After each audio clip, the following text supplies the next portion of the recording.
ശബരിമല അയ്യപ്പന് മുന്നിൽ ദർശനം നടത്തി പ്രതിപക്ഷ നേതാവ് വി.ഡി. സതീശൻ. ദർശനത്തിന് ഒരു പ്രയാസവും ഉണ്ടായില്ല എന്നും സ്പോട്ട് ബുക്കിംഗ് തീർത്ഥാടകർക്ക് കാര്യങ്ങൾ സുഗമമാക്കുന്നുണ്ട് എന്നും ഇതുവരെ തീർത്ഥാടനത്തിന് പ്രശ്നങ്ങളൊന്നും ഉണ്ടായിട്ടില്ല എന്നും അദ്ദേഹം വ്യക്തമാക്കി. അതേപോലെ തന്നെ മുനമ്പം വിഷയത്തിലും വി.ഡി. സതീശൻ പ്രതികരണം അറിയിച്ചു. കെ.എം. ഷാജിക്ക് കുഞ്ഞാലിക്കുട്ടി മറുപടി പറഞ്ഞിട്ടുണ്ട്. ലീഗ് നേതാക്കളുമായി ആലോചിച്ചാണ് മുനമ്പം ചർച്ച ചെയ്തതെന്നും അതിന്റെ അടിസ്ഥാനത്തിലാണ് ബിഷപ്പുമാരുമായി ചർച്ച നടത്തിയതെന്നും അദ്ദേഹം പറഞ്ഞു. അതേപോലെ മുനമ്പത്തെ വകഭൂമി പ്രശ്നത്തിൽ ശാശ്വതമായ പരിഹാരമാണ് വേണ്ടതെന്നും വർഗീയത ആളിക്കത്തിച്ച് മുതലെടുപ്പ് നടത്താനുള്ള സംഘപരിവാർ ശക്തികളുടെ നീക്കത്തിന് ആരും തലവെച്ച് കൊടുക്കരുതെന്നും പ്രതിപക്ഷ നേതാവ് വി.ഡി. സതീശൻ പറയുന്നു. പച്ചവെള്ളത്തിന് തീപിടിപ്പിക്കുന്ന വർഗീയതയാണ് കേരളത്തിൽ നടക്കുന്നത്.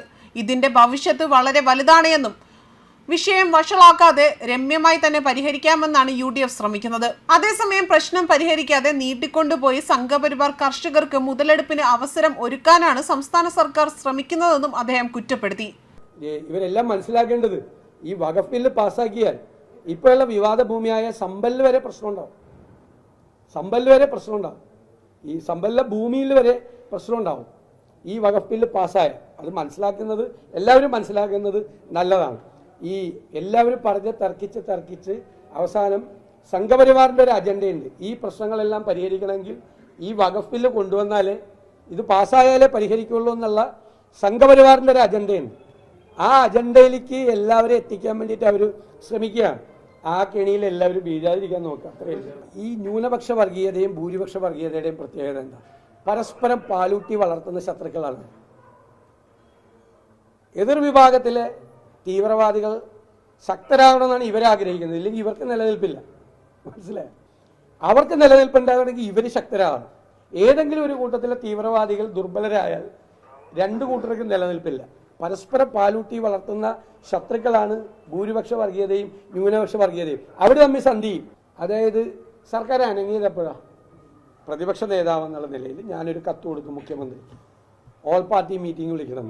അപ്പോഴാണ് സർക്കാർ ഒരു ഉന്നതതല യോഗം പോലും വിളിക്കുന്നത്. ഓൾ പാർട്ടി മീറ്റിംഗ് വിളിച്ചില്ല, ഉന്നതതല യോഗം വിളിച്ചിട്ട് ഈ കമ്മീഷൻ വെച്ച് ഇത് ഡിലേ ചെയ്യിപ്പിച്ച് പോവാണ്. സംഘപരിവാരം ആഗ്രഹിക്കുന്നത് ഇത് ഡിലേ ചെയ്ത് ഈ പ്രശ്നത്തിന് പരിഹാരം ഉണ്ടാകാതെ പോകണമെന്നാണ്. ഈ കമ്മീഷന്റെ അജണ്ട എന്താ? ടേംസ് ഓഫ് റെഫറൻസ് എന്താ? ഈ പ്രശ്നത്തിൽ പരിഹാരം ഉണ്ടാക്കാൻ പറ്റുന്ന ടേംസ് ഓഫ് റെഫറൻസ് ആണോ ഈ കമ്മീഷൻ കൊടുത്തിരിക്കുന്നത്? ഇത് എന്തുകൊണ്ടാണോ എന്ന് എനിക്കറിയില്ല. നിയമപരമായി കാര്യങ്ങൾ പരിശോധിക്കണമെന്നാണ് എൻ്റെ അഭ്യർത്ഥന.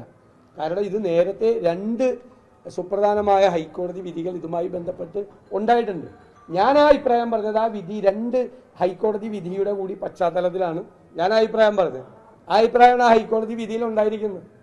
അതാണ് ഇവർക്ക് നേരത്തെ ഒരു തീർപ്പുണ്ടായത്. ഈ വിഷയത്തിലൊരു തീർപ്പുണ്ടായത് അങ്ങനെയാണ്. വീണ്ടും വന്നത് എന്തുകൊണ്ടാണ്? 2019 ഈ പ്രോപ്പർട്ടി അപ്പോഴാണ് വഖഫ് ഭൂമിയായിട്ട് രജിസ്റ്റർ ചെയ്തത്. നിങ്ങൾ ആലോചിച്ചോളാം. 2019 1950 വഖഫ് ചെയ്യപ്പെട്ടു എന്ന് പറയുന്ന ഭൂമിയാണിത്. 50. അപ്പോൾ 69 വർഷത്തിന് ശേഷമാണ് ഇത് വഖഫ് രജിസ്റ്ററിൽ വന്നത്. ഈ വഖഫ് രജിസ്റ്ററിൽ വന്നതിന് ശേഷമാണ് അവരോട് നികുതി മേടിക്കരുത് എന്നുള്ള ഉത്തരവ് പോയത്. മനസ്സിലാക്കിക്കൊള്ളാം. അപ്പോൾ എപ്പോഴാണ് ഈ പ്രശ്നം തുടങ്ങിയതെന്ന് നമ്മൾ മനസ്സിലാക്കണം. അതാണ് പലരും ഇത് പഠിക്കുന്നില്ല. പഠിക്കാതെയും കാര്യങ്ങൾ മനസ്സിലാക്കാതെയും ഇതിൻ്റെ പഴയ കാര്യങ്ങൾ നോക്കാതെ ഞങ്ങൾ വളരെ വിശദമായി വിദഗ്ധരായ നിയമപണ്ഡിതന്മാരെ കൂടി ഇരുത്തി പഠിച്ചിട്ടാണ് ഞങ്ങളെല്ലാവരും ചേർന്നൊരു അഭിപ്രായം പറഞ്ഞത്. പിന്നെ അതിൻ്റെ ഇടയിൽ ഓരോരുത്തർ അഭിപ്രായം പറയുമ്പോൾ നമ്മളതിന് മറുപടി പറയാൻ പോകണ്ട. എന്താണെന്നറിയോ?